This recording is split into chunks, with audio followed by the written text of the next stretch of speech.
Two more persons of interest are in the crosshairs of the police for up-close entry, bringing to 4 the number of its POIs even as it mulls stricter security measures nationwide.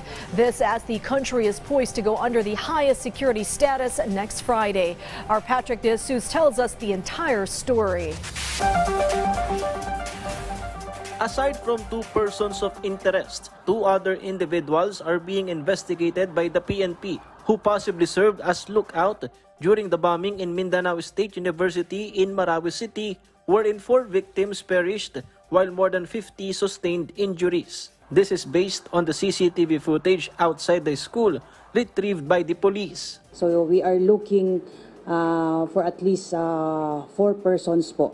Maliban po dito sa POI natin, may 2 pa po tayong tinitignan na individual na posibleng nag-serve as lookout po dito sa nangyari pong pagpapasabog. So we are still collating evidence po kung ito po ba ay kasamahan ng 2 suspected po natin na involved po dito. The PNP has previously said the 2 identified POIs have links with local terrorist groups operating in Mindanao and were previously involved in other bombing incidents and criminal activities. The PNP meanwhile denied there was a failure of intelligence on the incident. Bago po nangyari ito ay wala naman pong na-receive ang PROBAR ng any information that would lead to the specifics nitong mga alleged na magkakaroon ng pagbobomba sa Mindanao, particularly doon sa MSUs. At yung ating validation lang naman po ay hindi lang naman po yan limited sa PNP.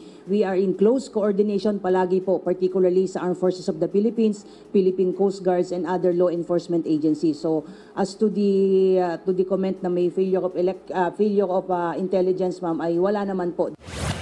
PNP Chief Police General Benjamin Acorda Jr. inspected malls and transportation hubs in Metro Manila. Acorda assures tight security enforcement in public places.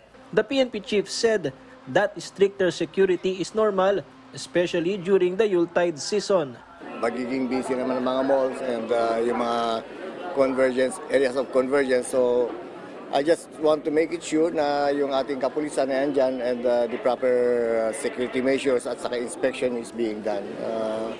Some sort of emphasizing lang na dapat pag-itingin yung pagbabantay ng ating mga kapulisan sa seguridad ng ating mga kababayan. Kahit merong nangyari sa Marawi, talagang ginagawa na natin to. But what we wanted really is ma-emphasize lang. The NCR is already on heightened alert, while Mindanao has been placed under full alert following the MSU bombing. But on December 15, full alert will be nationwide to ensure a safe holiday celebration in the country. Patrick De Jesus for The Nation.